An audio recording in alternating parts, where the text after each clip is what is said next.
How's it going, everybody? Welcome to D4, D&D Deep Dive. This is the show where each week we take a deep dive into one, sometimes two, specific character builds for Dungeons & Dragons. We theorycraft about them, we crunch numbers about them, not with the intent to tell you the right way or the best way to play a certain character, but to explore one potential option for how to build and play a character in the hopes of creating something that is both really fun, but also really powerful to play. So if you enjoy creating characters for D&D almost as much as you enjoy playing the actual game itself, or if you're just looking for tips or ideas on a character that you're thinking about trying out, then welcome home. This is where you belong. I'm so glad you're here. Thank you for coming. And my name's Colby, and I'll be your host. Before we jump in, if you would like a written step-by-step sort of cheat sheet to this build and to others that I create on this channel so that you don't have to go back and rewatch it or take notes, I'd appreciate it if you would consider joining the channel as a member. There should be a little button down there, unless you're on a mobile phone, in which case you have to go into my profile, I believe. For $2 a month, my channel members get access to the library of write-ups that I create for each video. More than that, it's just a nice way to say thanks and support the channel so I can hopefully create more and better content. Huge thanks to all of my channel members, but even if you can't or are not interested in joining the channel, that's okay. I'm just glad that you're here, and subscribing and liking and commenting are all also really great ways to support the channel. So thanks to you too. Thanks to everybody. All right. So I've done a lot of tank builds on this channel over the past almost 2 years now, and they generally seem to actually perform fairly well according to YouTube metrics, right? And that makes me happy because it tells me that there are a lot of people who enjoy this particular playstyle. You know, someone who acts as a protector for their party, whose primary job is to keep their friends and allies safe, and while sure, it's really fun sometimes to do a lot of damage and blow stuff up, sometimes it's also really fun to channel your best inner mom and dad energy, I think. You want to take care of your friends. You want to keep them safe. You want to draw the attention of your opponents and have them attack you so that your allies can remain unharmed, and then build your character so that they're strong enough to withstand those blows that you're trying to direct your way. It's fun. It's empowering. The big problem, of course, with trying to play this style or archetype of character in D&D is that there are very few to no actual mechanical options for a taunt. Right, we've talked about this in other videos in the past, but with very few exceptions, one of which we discussed in our 2-character Mount and Blade build. If you haven't seen that, you as a player don't have a lot of ways to force the DM to attack you instead of your friends, right? There are plenty of things we have to encourage them to attack you instead of your friends. And so I call those things soft taunts, but there aren't a lot of hard taunts, I guess. But all of this has me thinking. Maybe I'm just thinking about this all wrong. I mean, we call it a taunt for a reason, right? Perhaps we need to be role-playing the actual taunt aspect a little bit more on our tanks. Actually hurling insults at our opponents, calling them weak or cowardly or too afraid to face you in battle. Maybe there's not enough, "Your mother was a hamster and your father smelt of elderberries. Now be gone before I taunt you a second time," going on at the table from someone who wants to play this tank or protector archetype, right? Perhaps if we perfected this art, the art of the taunt, we might be able to more successfully draw our enemy's fire regardless of anything we're doing mechanically in-game. And of course, I don't know about you guys, but when I think of the character class who probably excels most at taunting in D&D from a roleplay perspective, I think of one class first and foremost, the Bard. Bards are charismatic, have an actual spell called Vicious Mockery, and are generally thought of as full of wit, panache, and probably in many cases overconfidence. What better class is there in D&D 5e to try and build a true taunter around? The question is, can we make them durable enough as a bard so that they can actually survive the enemy's wrath that they're trying to provoke? That is what we're going to try and find out in our character build today. Can we build a true master of insults who is also extremely durable? I think we can. And so I proudly present episode 97, The Bard tank. Huge thanks, as always, to my friend Randall Hampton for the fantastic artwork that he created for this particular character concept, as well as all of the character concepts that I send him each week. I feel like he's getting better and better every single week, and this is no exception. He is a true talent. And if you would like to follow him and or perhaps reach out to him to see if you can commission him to do some art for yourself or your party, I will, as always, put links in the video description so you can do so. Thanks, Randall. Also, before we jump into the build, I wanted to take a moment to read the description for the character that the team over at dScryb came up with for this character concept, because it's an especially great one, I think, and they are, again, the sponsor for the video this week. From the saddle, you observe your opponents. You spot the walk of one you can easily upset with an unwavering mark. Another, cocky and doltish, is ready for an infuriating taunt. Yeah, they'll all be rushing you soon. You dismount, stretch your neck, and beneath your armor, your hide prickles, crawling up your skin to cover your face. You smile, nick your finger on a canine for a drop of blood, point at your foes, and cast Bane. The smug faces fall into doubt, and you hum a little tune. That is awesome. That is so good, right? So good. For those who are not familiar with them yet, dScryb is one of my favorite tools out there to enhance my TTRPG experience. They create professionally written descriptions of pretty much anything you could ever want a description written for in your game. Settings, characters, and objects, yes, but also the casting of a spell or an insult you might hurl at your enemies. Particularly useful for this character, right? In those cases, written from the first-person perspective so that you can just read it right off the screen in-game at the appropriate moment. But in addition to their amazing written descriptions, they have so much more to offer at dScryb. I've talked about most of them at some point in the past, right? Professionally illustrated maps, including evocative descriptions of each point of interest that show up when you hover over them with your cursor. They've teamed up with really incredible artists who are ready to create beautiful renderings of your character for a really reasonable price. And in fact, they've been highlighting some of their more recent character illustrations lately, and they are fantastic. And they come with a written description of the character as well, which is super cool. They have a growing selection of poems and songs that range from silly to somber to great tavern songs and drinking songs for those times when you just really need a good bit of verse in your game.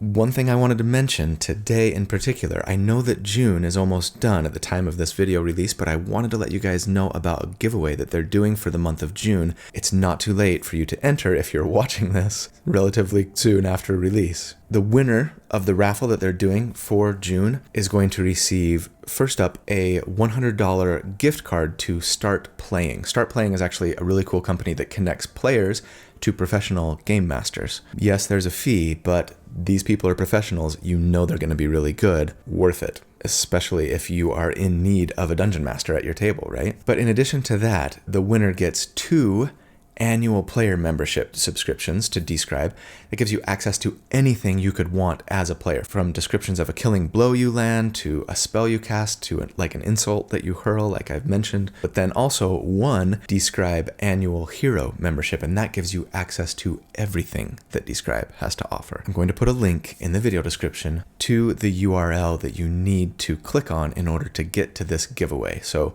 go to the video description, click on that link, go enter now, don't delay. And of course, if you haven't, I would appreciate it, and so would they, and so will you, actually. I'm confident of that fact. But if you would sign up for a free dScryb account, if you haven't already, when you do, go to dScryb.com/D4. That's how they know that I sent you. And if you decide to purchase a subscription, make sure that you use the promo code D4 at checkout to get 10% off. Big thanks to everyone over at dScryb. You guys are awesome. And let's jump into the build. All right, at level 1, the biggest challenge with making a bard tank is that we need to spend a few levels developing our core. Gotta work those abs. No, not that core, but like the foundation of what will actually make us a tank, right? As I've said, with every tank build I make on this channel, my first priority is to secure like a soft taunt feature, something that will allow us to give disadvantage to an enemy if they attack anyone but us. I desperately hope that you can work something out with your DM that makes it so you can just hurl actual insults in game via fantastic roleplay, and that will be enough to generally encourage your enemies to attack you more often than not.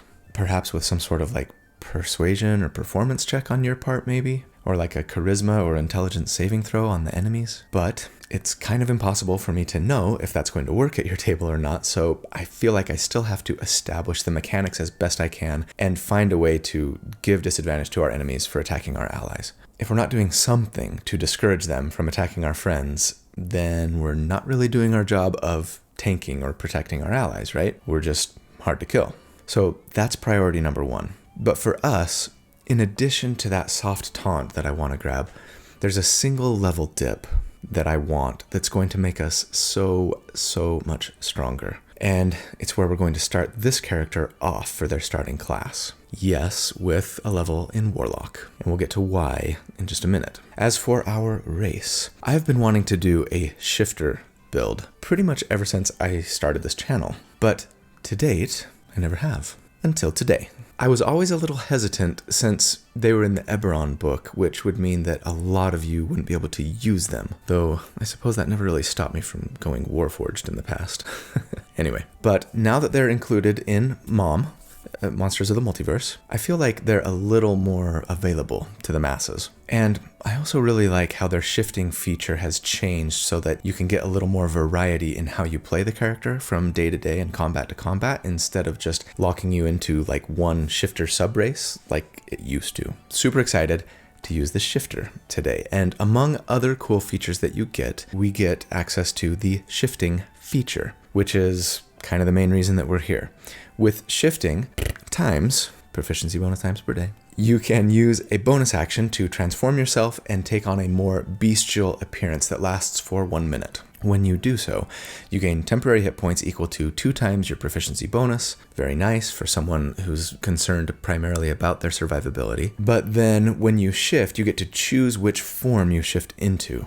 You get a variety of options. Longtooth gives us fangs to make unarmed strikes with. Swift Stride gives us additional walking speed and reaction movement. And Wild Hunt gives us advantage on wisdom checks and prevents attacks against you from being made with advantage. Those are all really nice and situationally useful. And I like that we can choose a different one each time we shift if the need arises. But the one I'm most interested in for this character, of course, is the Beasthide form, which gives us yet another 1d6 temporary hit points and raises our armor class by 1. And that feels awesome. As for our ability scores, I assume the point buy method as always and recommend starting with a 15 Constitution and taking our +2 there from our racial, a 15 Charisma and a +1 there, and then a 14 Dexterity. As for equipment, I'm going to say we start with the gold buy option and pick up some scale mail, your favorite D8 one-handed weapon, and a shield, and then your other necessities. As for the weapon, the rapier seems most fitting to me for the character who, at least eventually anyway, will be a bard. But it's really all kind of up to you for flavor, because we don't need the weapon to be finesse, since as our otherworldly patron that we get at Warlock 1, our Warlock subclass, we are going, yes, with Hexblade. I get 1 per quarter. That's according to the rules that I've just made up. And I haven't done so since Q2, so no whinging. The reality is, yes, there are 3 really strong benefits to going Hexblade, and they were so good that I just couldn't in good faith pass them up. So, when we first meet our champion, they are a were-touched creature who has made a pact with an otherworldly being, who's represented in this world by your weapon. I'm thinking that, for me, perhaps this weapon might be cursed. It might be the thing that caused your ancestor to suffer from lycanthropy in the first place. But as their descendant, our fate is somehow bound to that weapon until maybe we can right whatever wrong our ancestor did to earn the ire of the otherworldly patron that we're now bound to. So the first big reason why I wanted to go Hexblade, of course, is for the Hex Warrior feature, which not only gives us proficiency with medium armor, martial weapons, and shields, all of which are very welcome, but also lets us turn a one-handed weapon we're proficient with into our Hex weapon, and now we can use our Charisma modifier for our plus to hit and plus to damage when we attack with that weapon, meaning we are much more likely to land the soft taunt that we're eventually going to pick up. That's super important for us. and helps make us a little less mad, multiple ability score dependent, right? We also get Hexblade's Curse, which is fantastic for burst damage purposes. Not something we care a great deal about since we're not really focused on burst or nova damage with this build. Still, we won't look a Gift Horse in the mouth. What's up, Gift Horse? Oh no, I looked at his mouth. What a weird saying. Where did that come from? English is so weird. Anyway, once per short rest, as a bonus action, you curse a target, and thereafter you crit them on a 19 or a 20 when you rolled a hit. When you do hit, you do a little extra damage equal to your proficiency bonus. And when they die, you regain hit points equal to your warlock level plus your charisma modifier. All nice things. But main reasons number 2 and 3 for starting off as a Hexblade Warlock come from the spells that we get as a Warlock level 1. First up, for Warlock cantrips, I want to make sure we grab Booming Blade at the very least. It's not a spell typically available to bards, and I think it's pretty important for us, at least until we can get extra attack, which unfortunately won't be for a while due to the foundation that we're building here. As a reminder, with Booming Blade, as part of the casting of the spell, you make a weapon attack, and if you hit, you will do extra damage on that hit, at least once we hit level 5, and sheathe your enemy in booming energy so that if they move before your next turn, they will take some extra thunder damage. We really like both of these things on this character. The extra damage is nice, but even better is the way that this spell really encourages the enemy to stay near you and not run after your squishier allies. It's what I would plan on using for my action on this character for most turns, at least until we hit Bard 3, which again is not going to come for a little while for us. The other spell that was really important to me here is the shield spell, of course, which also is not typically available to bards unless you use magical secrets, which isn't coming for a long time, and it's actually not even available to most warlocks, but it is for hexblades. This is one of the best spells in the game for survivability, and since that's what we're primarily building for on this character, getting the spell was a big priority. Again, with shield, you cast it as a reaction when you get hit, raising your armor class by 5 until your next turn, potentially causing the attack that hit you to miss. The other first level spell that you might want to consider here, I think, is Armor of Agathis, since that's unique to warlocks and gives you some temporary hit points, but also returns damage to your attacker so long as you still have those temporary hit points on you. Of course, temporary hit points don't stack, and since we already have a regular source of temporary hit points thanks to our shifter ability, this spell is a little less important on this character, but it would still be nice to have for when your shifter temporary hit points run out, right? At level 2, however, I think it's time to leave Warlock behind. We've made our pact. We've agreed, probably begrudgingly, I think, to carry this burden in an attempt to redeem our family from their curse, but we seek no additional power from our patron, and instead, at least at first, have decided to take this weapon and see if we can't learn to master its use via traditional means, martial training. You are going to stay as far away from whatever otherworldly powers your patron is trying to tantalize you with as possible. Whatever your reasons, yes, we're going to take some fighter levels here. I mean, in a perfect world, you and your DM have agreed that the actual taunts and insults you're hurling are sufficient to accomplish what we're trying to do mechanically with fighter levels here. If so, congratulations. Feel free to just skip on to bard levels now. For the rest of us, we've got to get to that soft taunt ability, and of the options available to us for that soft taunt, I think Fighter is the best path to pursue. Guardian Armorer can grant us that little disadvantage if they attack anybody but you, soft taunt, and help our spell slot progression as well, but it would make us a lot more mad as we'd need a 13 intelligence to multiclass into Artificer. And for Guardians, taunt only works if we're punching stuff with our gauntlet, and that just didn't really feel right to me for this character. Ancestral Guardian Barbarian has a soft taunt feature as well, but it requires that you be raging, which means no spells, and I also didn't want to give up points for the 13 strength that would have been required as well. So again, didn't feel like the best fit, but Fighter is easy in that we can satisfy the multi-class requirement with simply a 13 dexterity, which we wanted anyway for armor class purposes, not to mention better initiative rolls and dexterity saving throws. And as a bard, I don't know, feeling dexterous just felt like a little bit better fit for my character concept anyway than being strong.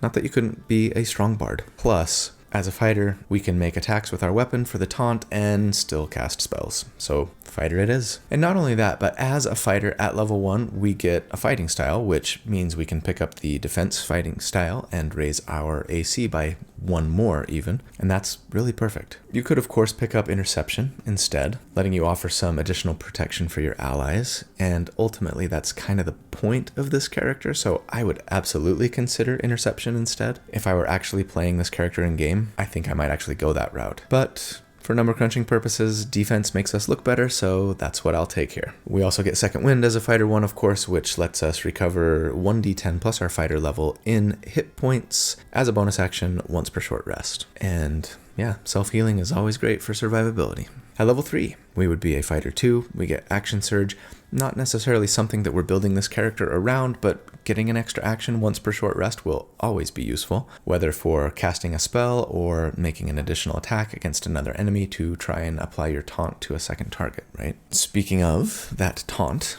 at level 4, we would be a fighter 3, and this is when we finally get it, because yes, we get our martial archetype, our fighter subclass, and we, of course, are going with the Cavalier. And you know, for someone who's going to be a bard eventually, I really like the Cavalier for a subclass here. They're a little more refined, perhaps a bit more composed, charismatic, maybe even charming. Feels like a good fit. So yes, I almost imagine this level as a point of like metamorphosis for our character. They may have come from a background that was fairly savage and unrefined, being a were-touched shifter bearing the curse of an otherworldly patron, right? But I think they've been working on taming themselves. Maybe like the beast with Belle's guidance. Perhaps someone in your party has been influencing you toward this path. Perhaps it's something that you've been fantasizing about becoming your entire life. But at this point, you've attained a certain level of bouginess, I think. So yes,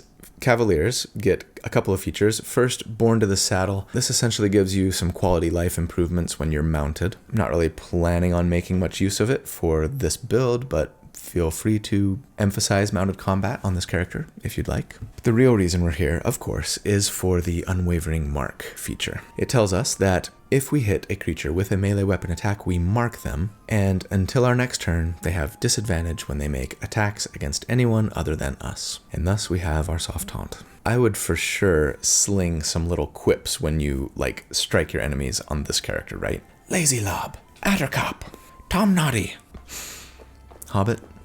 Anyone? Now, the one drawback here is that the disadvantage that we're applying only works if the marked enemy is within 5 feet of us. That is why I felt Booming Blade was so important on this character. Again, you get a little extra damage out of it, at least starting next level. But again, more importantly, now they're really discouraged from leaving our side to go chase a more vulnerable ally, as not only do they risk taking an opportunity attack from us, but they will also take some thunder damage upon moving. Much more likely to stay close to us, and thus we do a better job of keeping our allies safe, which is our primary job. One other thing about Unwavering Mark, if your marked enemy does deal damage to someone other than you, and this doesn't have to just be with a weapon attack, it could be with a spell or whatever, on your next turn, you can make an additional melee attack against them, this time with advantage, dealing some extra damage on it if you hit, equal to your fighter level with your bonus action. So yeah, just one more thing to discourage them from going after your allies. Now, you can only use this strength modifier times per day, and we dumped strength, but at least we can use it a minimum of 1 time. So we've got that, I guess. But at level 5, I think at this point in our character's career, they have become so enamored, or maybe even inspired by this newfound suaveness and refinement that they want to, like, take it to the next level. They don't just want to be a brutish warrior with polish. No, they want to pursue the art of wit and panache. They want to inspire others with their performance and flair. They've realized that they have a talent for getting under the skin of their enemies with a well-placed jibe, and for inspiring their allies with words of encouragement or even a stirring ballad, perhaps. Regardless of your reasons, we are taking bard levels now and will continue to do so for the rest of our career, finally. And so, at Bard 1, we get Bardic Inspiration, of course. This tells us that as a bonus action, we can inspire one of our allies, and then for the next 10 minutes, that ally can use our Bardic Inspiration die, which is a d6 for now, and add it to an attack roll, a saving throw, or an ability check that they make, even waiting until after their roll to decide to use it.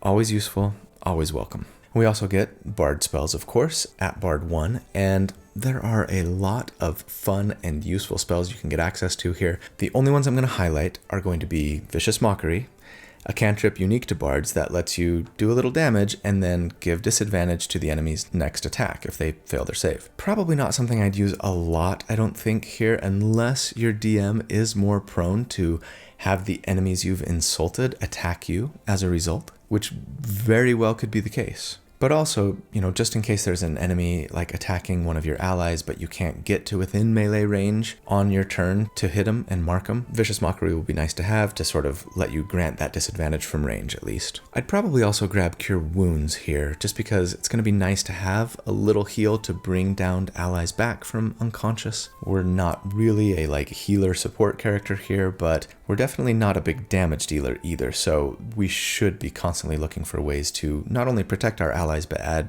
utility and support where we can. And thankfully we're a bard, so we got plenty of ways to do that. As for the spell that I would use my concentration for, I'm going to go with Bane, at least for now. Bane's awesome, it takes an action to cast, but enemies who fail their charisma saving throw against it, and you can choose up to 3 within range, have to subtract a d4 from their attacks and saving throws. And I tried to use this to great effect recently in the Shadow Sorcerer build, right? The great thing about Bane for us is that it not only helps protect our allies a little better. I mean, should our enemies decide to attack them and they have our mark on them, they're going to have disadvantage and a minus d4. They're almost never going to hit. But it actually improves our own survivability as well, right? When I crunch numbers, I'm going to actually assume that we do have the Bane spell on our enemies for now, though I appreciate that sometimes they will make their saving throw against it. At level 6, we would be a Bard 2.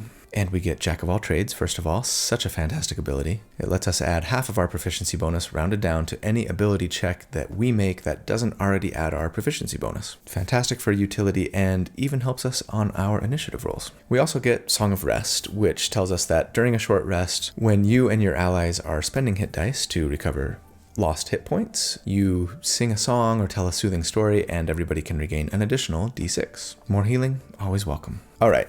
At level 6, it's time for our first damage report. For those new to the channel or needing a refresher, this is how we calculate damage numbers quickly against our tank builds. We pit them against 3 hypothetical combat encounters of medium difficulty according to the encounter builder in the Dungeon Master's Guide for a party of 4 at this level. One is a boss fight against a dragon, one's a typical fight against 4 or 5 normal-ish enemies you might run into at this level, and the third is just an appropriately leveled fireball. We figure out how much damage our tank would take if they had access to all of their resources, so a spell slot to cast shield if need be, etc. That number is our DTPR, damage taken per round, and then we determine how long they would survive if they took that exact amount of damage every single round, which gives us our rounds to die, or RTD. It's flawed.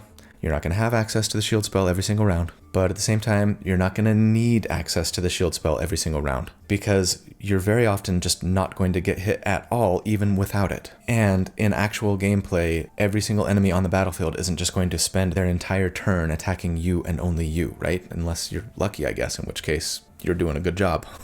I'm not actually trying to determine how long this character would truly survive against these hypothetical situations, because that's silly. We're just coming up with numbers based on how tanky a character can be when they have access to their resources. It's an imperfect but serviceable model so long as we apply it to every single tank character build that I do, which I have done to date. So right now, if we had the spell slot for shield with half plate armor, a +2 dexterity modifier, and a shield equipped, plus the defensive fighting style and the armor class buff from shifting into Beasthide form, we would have a potential maximum AC of 26. Pretty amazing for a level 6 character. As for our hit points, assuming again that we've shifted into Beasthide and have those temporary hit points, we would be at 66 on average. In addition, as I've said, I'm going to assume that the enemy has Bane on them, so they're getting a minus 2.5 to hit on average as well. And so, for our boss fight, which was at this level a young white dragon, the damage taken per round on average to us would be 5, and at that rate of damage, we would survive for 15 rounds. The typical fight was against 4 berserkers, and our DTPR was 3, and our rounds to die was 21. And against a level 3 DC 14 fireball, our DTPR would be 23, and we would survive for 3 rounds at that rate. So, okay, yeah, the fireball's rough. Almost every other tank that I've built to date has access to absorb elements, or maybe resistance otherwise to that damage, or even eventually anyway, evasion. But absorb elements is not available to bards or hexblade warlocks, and I really didn't want to sacrifice any more to get it. So sure, we have a weakness. I'm okay with that. And admittedly, the other tanks that I've done, by comparison, probably look better against spells than they should, since, as we all know, there are plenty of other saving throws that we have to make versus spell damage than just dexterity, right? And there are plenty of damage types outside of just elemental damage. Anyway, as far as the attacks against our armor class go, we are actually doing quite well. By comparison, at this level, check the spreadsheets and the graphs in the video description if you were not in the habit of doing so to see those comparisons. We are definitely in the top half compared to other tanks for those attacks against AC, and it's about to get a lot better. All right, at level 7, we would be a Bard 3, and that means we get our Bard College, our Bard subclass, and we are going to go with the College of Swords. I'm sure many of you probably predicted this. I've hinted in the past that I wanted to make a Swords Bard tank build one day, and that day is today. I think it's absolutely the perfect fit for the character that we've made thus far. Someone bound via pact to the sword that they're fighting with, who's now had several levels of training to hone their martial prowess, and is now trying to meld these two things, supernatural power with swordsmanship, all with a healthy serving of charisma, charm, and wit.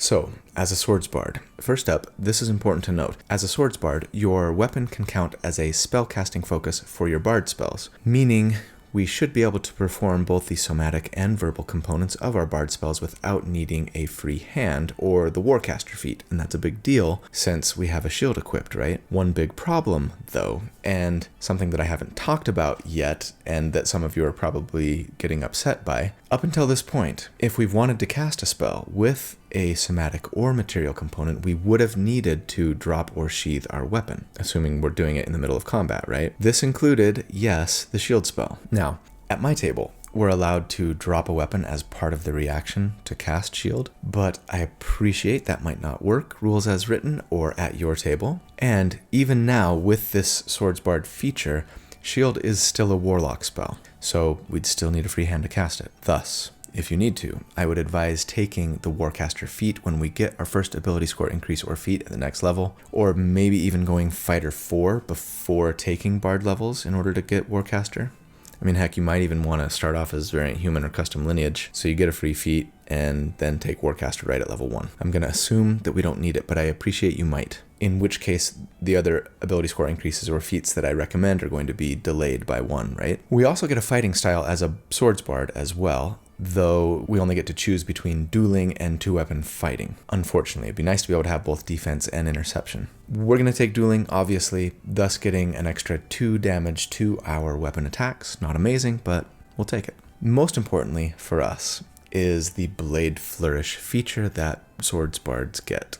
This is the thing that's really going to take our survivability to the next level. So with Blade Flourish, whenever you take the attack action, and note, this means you can't use Blade Flourish and cast Booming Blade, right? Booming Blade is casting a spell, even though you get to make a weapon attack with it. It's not taking the attack action. But anyway, when you take the attack action, your walking speed increases by 10 feet until the end of the turn, and if you hit with a weapon attack, you can spend a Bardic Inspiration to add a Blade Flourish. That grants additional benefits based on which option you choose. Again, we get Slashing Flourish, first of all, which lets you deal extra damage equal to your Bardic Inspiration die that you roll to both the enemy that you hit and a second enemy standing next to them. That's potentially useful. Mobile Flourish lets you add your Inspiration die and damage and then push the enemy 5 feet plus the number that you rolled on your Inspiration die. And it also lets you use your reaction to move up to your walking speed so long as you end your turn next to the enemy. But the one we're really excited for, of course, is Defensive Flourish. With Defensive Flourish, if you hit, you roll your Bardic Inspiration die and add that number in damage and to your armor class until the start of your next turn. That's kind of incredible. On average, this is going to give us an extra 3.5 armor class, but it could be as high as 6. And it will increase as your Inspiration die increases with Bard levels, right? Now, sure, you have limited use of it. And unfortunately, you're not really going to know if you need it in the moment that you have to decide whether or not you're going to use it, since you're simply applying a buff to yourself on your turn, hoping that the enemy tries to attack you on theirs, yeah? Nevertheless, I do always assume best case scenarios when I crunch numbers, so let's just pretend that we have a crystal ball and we just time this perfectly every single time to see what our total AC might potentially get up to, shall we? We also get second level spells at this level, and there are a lot of great ones to choose from, of course, most of which excel at buffing, debuffing, control, and utility. We are a bard, after all. But the only one I'm going to highlight here and assume we're going to use going forward is Aid. Aid was not available actually to bards until Tasha's Cauldron of Everything came out, and so it's still just listed as under the optional features on D&D Beyond anyway for bards. But with Aid, you and 2 of your allies gain an additional 5 maximum hit points and then recover that many hit points as well, and have your max HP raised like that for the next 8 hours. No concentration required. A solid use of that spell slot. It goes up by 5 hit points for each level you upcast it as well. And then we also get expertise at this level too, so pick your favorite skills that you're proficient in and double your proficiency bonus for them. Fantastic. I mean, I would just say pick your favorites. Take whatever you think will be the most fun and beneficial for your party. I suppose if it were me, I'd probably go Perception and maybe either Performance or Persuasion, because Bard. But anyway, do what you want. At level 8, we would be a Bard 4, and we finally get our first ability score increase or feat. Man, taking Custom Lineage and Variant Human all the time has really spoiled me for a number of feats I can get. I think at this level we probably need to go Resilient Constitution here, unless, like I've said, you need to pay the Warcaster tax. If you do, go ahead and take that instead. And, you know, admittedly, the other benefits that Warcaster grants, namely being able to cast a spell like, say, Booming Blade when you get an opportunity attack, and also giving us advantage on our concentration checks. I mean, these things make the feat worth considering anyway. But otherwise, I want to round up our odd-numbered Constitution score with Resilient Constitution and get it to 18 for more hit points, better saves, of course, but then also Resilient Constitution lets us add our proficiency bonus to our Constitution saves and thus concentration checks, right? So it's just a really solid pick for our survivability. Level 9, we would be a Bard 5. This is a big level for us. So first up, our Bardic Inspiration goes up to a D8, and that, of course, not only means better inspiration for our allies, but also more damage and a higher armor class for us when we use Defensive Flourish. Really nice. And that comes just in time for Font of Inspiration, and this tells us that our Bardic Inspiration is now reset on a short rest, which is such a big deal. Way more uses for us now of our Defensive Flourish, among other things, of course. And then we also get 3rd level spells. And again, lots of great choices, especially for utility and control here. So for sure, grab Catnap or Tiny Hut, or Fear or Hypnotic Pattern, etc., and make great use of them. I'm going to assume, for number crunching purposes, that we are switching now from Bane to Slow. Slow is so super fantastic. You hit 6 creatures of your choice in a 40-foot cube and force a Wisdom save. Those who fail it have their AC reduced by 2, their move speed halved, and then have to choose each turn between using an action or a bonus action, not both. And best of all, for our numbers anyway, they can't make more than 1 melee or ranged attack during their turn if they otherwise have, like, multi-attack. This is going to be amazing for our upcoming damage report, since everything that was fighting us had multi-attack at this level and beyond. Also, with Slow, if the creature tries to cast a spell with a casting time of an action, you roll a d20, and if you get an 11 or higher, the spell doesn't take effect until their next turn, where they have to then use their action to cast it. So there's a 50% chance that the spell might not go off when they try to get it off. And, I mean, with any luck, the spellcaster will be dead by their next turn. Super potent. I love it. So yes, for our level 9 damage report, then we've seen some really big increases to our survivability. Our Constitution modifier has increased, we've picked up Defensive Flourish, and we are applying the slow spell to our enemies. I'm going to assume all of the above here as usual, meaning that our young blue dragon, that's the boss fight for this level, is only going to be making their bite attack, but not their claw attacks. And that the hobgoblin captains, who were our typical enemies, are only making a single weapon attack on their turn instead of 2. So our potential average armor class with both Defensive Flourish and Shield up is now a 31 if we round. And our total potential hit points, including aid cast at the 3rd level, might be too expensive at this point, but we're exploring the possible. With our temporary hit points from Beast-Tide Shifter form, then our total potential maximum hit points on average is 109. And so against that young blue dragon, our DTPR is 2. And at that rate of damage, we'd survive for 58 rounds. Those hobgoblin captains were doing an average of 3 damage to us. And at that rate, we survived for 34 rounds. And then a level 5 DC 15 fireball would do 30 damage to us per round, and we would be dead in 4 rounds at that rate. And, I mean, that is way better than any tank I've built to date, at least against that dragon. And second only to the Clockwork Soul Sorcerer tank that I did a couple of months ago versus the hobgoblins. Of course, it is bottom of the barrel against the fireball. Right, so, okay, I get it. The likelihood of you having slow on your target and your Defensive Flourish active and both your reaction and the spell slot available for the shield spell might not be incredibly high. But when you have all of those things, you will basically be unkillable. And you'll probably have access to 1 or 2 of them pretty much every round, right? So it gives you a good feeling for just how durable and tanky this character can be, even if they don't have access to all of their resources. Unless you get hit with lots and lots of fireballs round after round, of course. But hey, great news.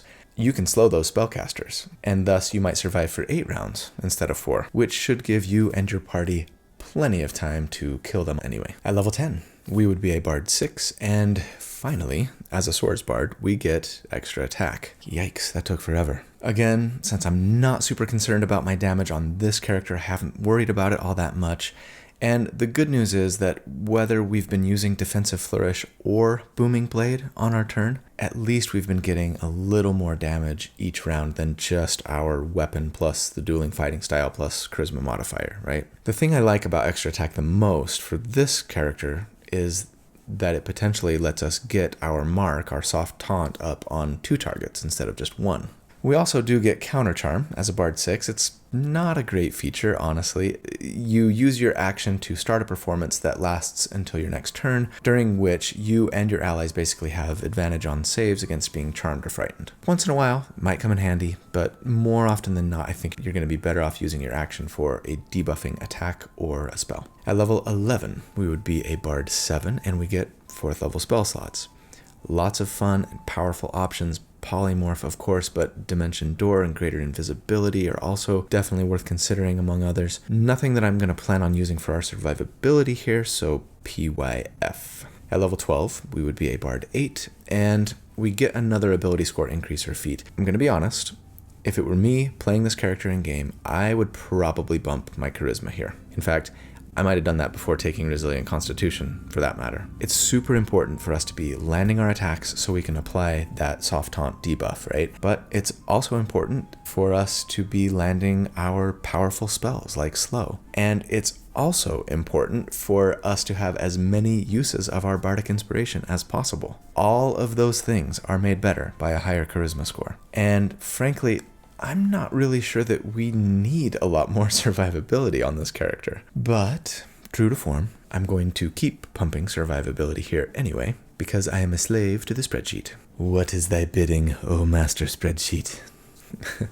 To that end, I'm going to say we take tough here as a feat, since, though a higher constitution would be nice, a flat +2 hit points for every character level is even better for our survivability at the moment. Shield Master might be worth a look just to help us with those deck saves, really, but meh.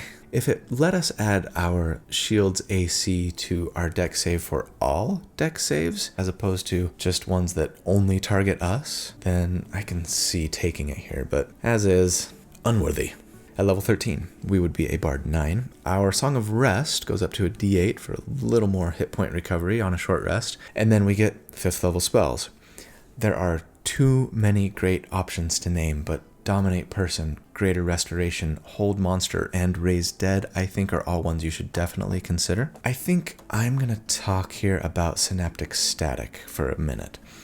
It's just such a great spell. Similar to Fireball, it explodes in a 20-foot radius sphere, but for 8d6 psychic damage that the enemy has to make an intelligence save against, which is way better than Dex, most of the time anyway. Better yet, enemies who fail the save not only take full damage, but for the next minute, they have to then subtract a d6 from all of their attacks and their concentration checks. Now, they do get to make another intelligence saving throw at the end of each of their turns to end this effect, but this is just really, really potent. Now, the question is, do I assume that our targets are under the effect of Synaptic Static when I crunch numbers? I usually do best case scenario, right? So why not? I've decided not to. Not only because we only have one 5th level spell slot per day at the moment, but mostly because I've never done so on other builds that had access to this spell. So it felt like it would throw off my comparison of these builds to one another and skew the numbers in favor of this character beyond maybe what would be fair. Still, know what the spell is, know what it does, and I would definitely plan on making use of it when the situation calls for it. For our level 13 damage report then, the only real increase we've seen to our survivability since the last check is the additional hit points from Tough and the ability to upcast Bless to the 5th level, though that might seem like an insane thing to do, and probably is. Our potential AC is still 31 on average, though, I mean, again, with a great roll on your defensive flourish, you could actually get it as high as 34, which is crazy town. And our potential hit points at this level on average, including our temps and aid, is 163. And thus, against an adult white dragon, which is our boss fight here, we would take still 2 DTPR. And at that rate, we would survive for 89 rounds. The typical fight was against 5 helmed horrors, and they would do 4 damage per round on average to us, and at that rate we'd survive for 44 rounds. And then a level 7 fireball with a DC of 16 would do 37 damage per round to us, and at that rate we'd survive for 5 rounds. So again, we're basically off the charts versus the dragon, second still only to the Clockwork Soul Sorcerer versus the helmed horrors, and performing terribly against the fireball. Par for the course. The real kicker here is the slow spell. Cutting that damage in half or more on those multi-attack monsters, right? Makes me kind of wish that I'd been using it instead of haste on the other tank builds that I've done to date that had access to it. Though, of course, there are benefits to haste as well. Not least of which is the fact that you cast it on yourself and your allies, so it can't fail with like an enemy saving throw, or even worse, legendary resistances, right? So be prudent when you're using slow. All right, at level 14, we would be a Bard 10, and we get another round of expertise, so pick your next 2 favorite skills that you're proficient in and double your proficiency bonus. Also, our Bardic Inspiration goes up to a D10 now, so this means that we're going to be raising our AC by 6 on average when we use our defensive flourish, and that is hilarious. We also at Bard 10, of course, get Magical Secrets, and this is unique among bards. We get to choose 2 spells from any class's spell list, so long as it's basically a 5th level spell or lower for us currently. These new spells count as bard spells for us, so we're fine to continue using our weapon as a spell focus. And this is just such a great ability, and the possibilities are really practically endless. Wall of Force is for sure worth consideration here, as it's such a powerful control option. You could take Find Greater Steed from the Paladin spell list, that's often a popular choice, and we are a Cavalier after all, and then you could ride into battle on a Griffin or a Rhino. I think if it were me, I probably would take Haste here to use for my concentration during those fights when the enemy is likely to resist slow, or even worse if they have legendary resistances. Since haste grants us double our move speed, +2 to our armor class, and an extra attack, among other things, for both more damage but also more applications of our taunt, right? Let me know what you would go with for magical secrets here. What am I missing? What did I forget? At level 15, we would be a Bard 11, and we get 6th level spells. I was gonna say pick your favorites, but I mean, you kinda have to take Mass Suggestion. It's such a powerful spell that can just potentially end the combat encounter as you suggest to all of your enemies that they need to run home and save their families from being attacked or something, right? Feel free to take something else, of course, if you really want to. And it does require a concentration, so it's not going to really improve our tankiness, but of course, if you can just end the combat without anybody getting hurt, maybe that is a better use of our concentration, right? At level 16, we would be a Bard 12, and we get another ability score increase or feat. Again, if it were me playing this character in game, I'm probably capping my charisma here if I haven't already, for all of the many, many benefits that we get from a high charisma score. But for the sake of the spreadsheet, let's bump our constitution and cap it at 20 instead, giving us more hit points and better saves. And then finally, for us, at level 17, we would be a Bard 13. Our Song of Rest goes up to a D10, so a little more healing on short rests now, and then we do get 7th level spells as well. Lots of fantastic options, from Regenerate and Resurrection to Teleport, and even Magnificent Mansion can be fun, but I think you kind of got to take Force Cage here, as it's kind of like an upgraded Wall of Force that's harder to get out of for enemies, but doesn't require concentration, which is also just crazy town. I mean, now we could use a great debuff like Slow or Haste to increase our own survivability and still have an amazing control option on the battlefield as well. So strong. For our final damage report then, at level 17, the only real increases to our survivability since our last check were a bump to our constitution and to our armor class thanks to a better Bardic Inspiration die when we use Defensive Flourish, right? But we have picked up some really fantastic support, utility, and especially control options along the way as well, so let's not discount those. Currently, our average best possible armor class right now would be a 32. And our hit points, including temporary hit points from Shifter and an increased maximum if we cast Aid at the 7th level, which is ridiculous, would be 256. And thus, against our boss fight, which is an adult red dragon here, we would take 5 damage per round on average. And at that rate, we would survive for 54 rounds. Our typical fight was against 5 earth elementals, and our DTPR would be 6 there, and our RTD would be 45. And then against not a fireball, but the almighty meteor swarm, we would take 128 damage per round on average, and at that rate we would survive for 3 rounds. Jeez, meteor swarm. Okay, so we're kind of in the same place as far as off the charts for attacks against our AC and getting destroyed by those dex-based elemental damage spells, right? But a couple of grains of salt here. The adult red dragon, like actually the adult white dragon at our last damage report, has legendary resistances. So you're probably not landing slow on it, meaning we would use something else to bump our survivability, like haste, for example, and the numbers would not look as good. But grain of salt number 2, if you can stick slow on that caster that's throwing a meteor swarm at you, you're much more likely to not take the damage from their spell at all. All right, let's get into final thoughts. I'm going to be honest. I love the concept of this character probably more than any other tank build that I've done to date, I think. Well, maybe with the exception of the Blade Singer tank. And then, of course, there's the Monk tank.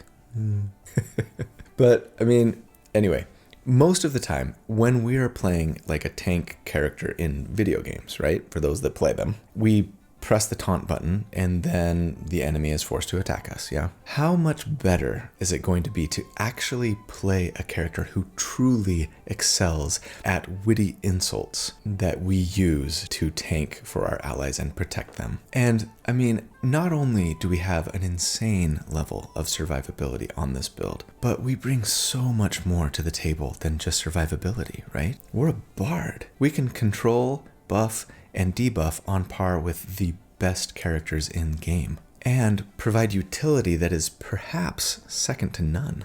So yeah, I can't wait to play him in game.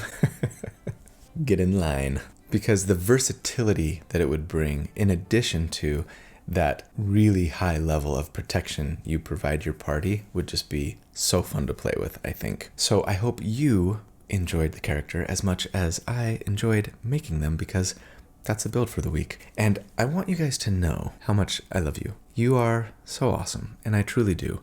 Thank you for watching, for subscribing, for liking, for commenting. I hope that you'll check out the other content in the channel if you're not currently in the habit of doing so. But more importantly than that, I hope you have a fantastic day and a really great week. And I hope you stay safe and that you're kind and happy and good. And that I see you again really soon. But until then, take care. Bye.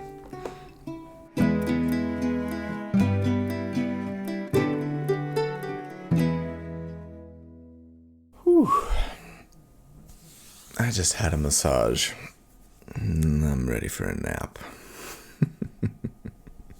The greatest adventure is what lies ahead. Today and tomorrow are yet to be said. Is that crooked?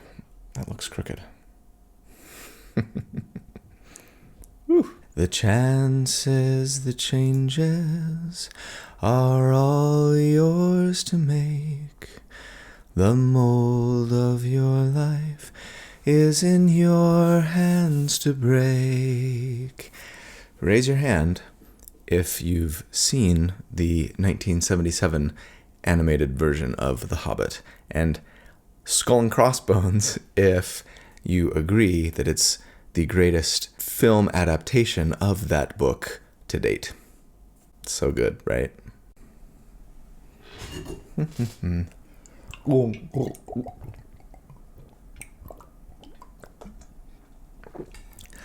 Woo! Okay, we are actually recording this time. I just discovered when I went to start editing that the whole final segment of the video did not get recorded. And I am muy triste. I'm very sad. That's okay. Maybe it'll be better on the second pass. Sun's getting real low. And soon I will turn back into Dr. Banner. These hypothetical situations because... when you and your allies... Fly. I think it's rounded down. Isn't it rounded down? Better look it up. La la la la la la la. La la la la la la. Wah. Wah wah wah wah wah wah wah. Rounded down. Yep. I was right.